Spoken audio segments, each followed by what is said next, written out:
Episode patroli kali ini akan mengulas tentang dugaan korupsi di Dinas PUPR Kalbar bidang Bina Marga terkait proyek jalan di Kabupaten Sambas tahun 2019. Untuk itu, Polda Kalimantan Barat telah menyegel salah satu ruangan di Dinas PUPR Provinsi Rabu 30 September 2020. Dan rekan Rosi Pratiwi akan melaporkan dari TKP. Baiklah Permisa, silahkan menyimak tayangan kami. Sepintar-pintarnya bangkai ditutupi, baunya tetap akan tercium juga, cepat atau lambat. Paling tidak, beginilah pengandaian untuk kasus korupsi proyek peningkatan jalan antara Tebas, Jawai atau Sentebang hingga Tanah Hitam di Kabupaten Sambas, Provinsi Kalimantan Barat yang akhirnya tercium juga bau busuknya. Proyek tahun anggaran 2019 dari APBD provinsi ini bernilai 11,15 miliar rupiah.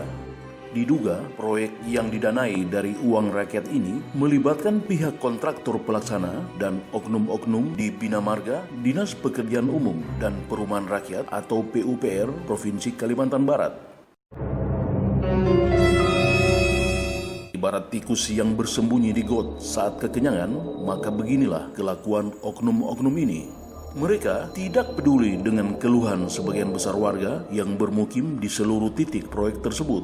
Padahal warga sudah lama mengeluhkan tentang pembangunan infrastruktur itu yang kondisinya memprihatinkan. Sejumlah ruas jalan misalnya terlanjur rusak walaupun baru saja dibangun.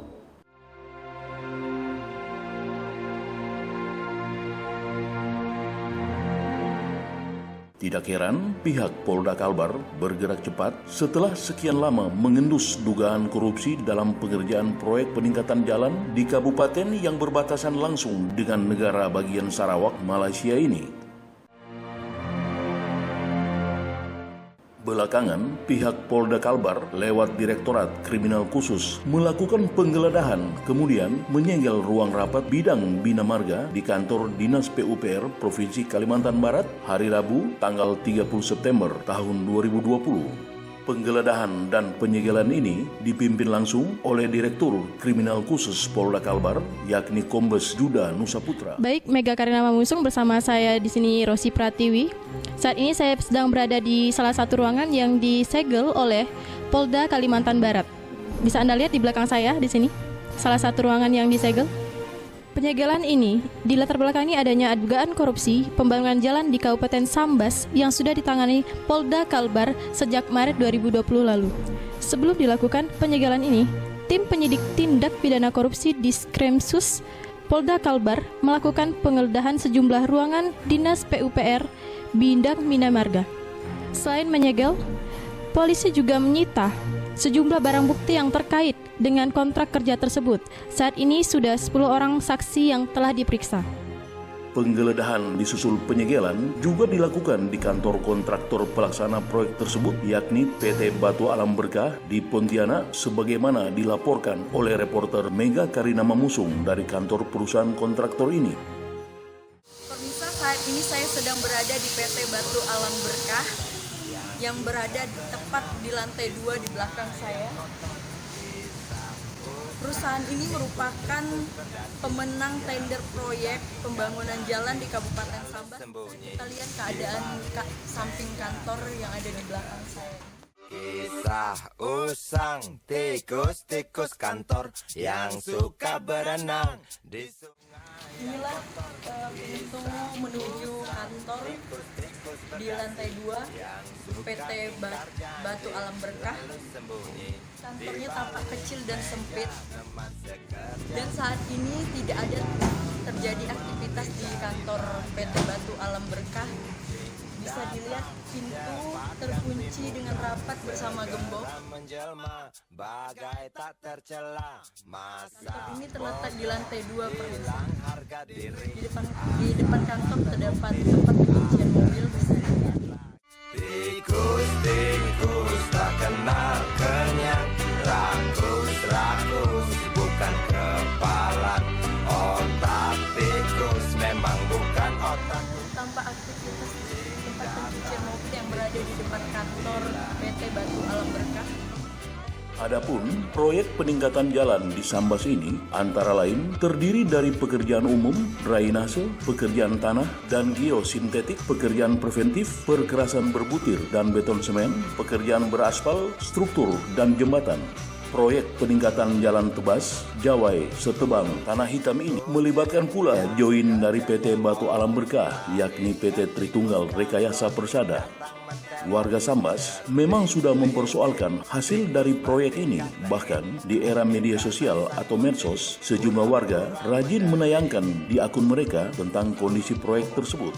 Misalnya, beberapa badan jalan yang sudah retak dan pecah karena diduga tidak sesuai dengan spek peningkatan jalan itu. Kasus tersebut harus diusut tuntas. Siapapun pelakunya mesti dihukum setimpal. Selain tega memakan uang rakyat, tindak pidana korupsi yang dilakukan oleh oknum-oknum ini jelas sudah mencederai kepentingan rakyat banyak dan juga kepentingan negara. Indonesia merah darahku, putih tulangku, bersatu. Walaupun hanya untuk wilayah Kabupaten Sambas, tepatnya dari Tebas, Jawai, dan Tanah Hitam, pembangunan jalan ini jika terrealisasi pasti akan sangat berperan dalam membuka perekonomian masyarakat di kawasan perbatasan negara. Dalam angan-anganmu, kebiar. Presiden Joko Widodo sendiri berkali-kali menekankan tentang pentingnya membangun dari kawasan pinggiran negara. Fokus konsentrasi kita ada di pembangunan kualitas sumber daya manusia. Tetapi pembangunan infrastruktur tetap dilanjutkan karena memang banyak yang belum selesai. Kalau nggak ada jalan, ya kan, puskesmasnya gimana bisa dibangun? Sekolahnya gimana bisa dibangun? Kalau ini selesai lah, sekolah bisa dibangun, puskesmas bisa dibangun, orang sakit bisa gampang ke pusat-pusat kesehatan yang kita bangun. Inilah pentingnya infrastruktur menghubungkan antara kabupaten dan kabupaten sehingga ekonomi akan bisa berjalan karena ada mobilitas orang, mobilitas barang, mobilitas komoditas. Kayak ini. Di Kalimantan Barat, Jokowi, panggilan akrabnya, sudah berulang kali mengunjungi pembangunan infrastruktur di wilayah-wilayah perbatasan. Tekad kepala negara ini harusnya didukung oleh semua elemen bangsa, termasuk di Kalbar. Itu sebabnya proses pengusutan kasus ini oleh pihak Polda Kalbar pasti akan terus dipantau oleh pemerintah pusat. Dan tentu saja pihak Polda Kalbar akan melakukan yang terbaik dalam upaya menuntaskan kasus ini. Bagaimanapun, uang negara harus dikembalikan ke negara dan oknum-oknum pelakunya harus dihukum setimpal kendati kasus ini diduga melibatkan sejumlah oknum orang penting di bumi Katulistiwa. Kisah usang tikus-tikus kantor yang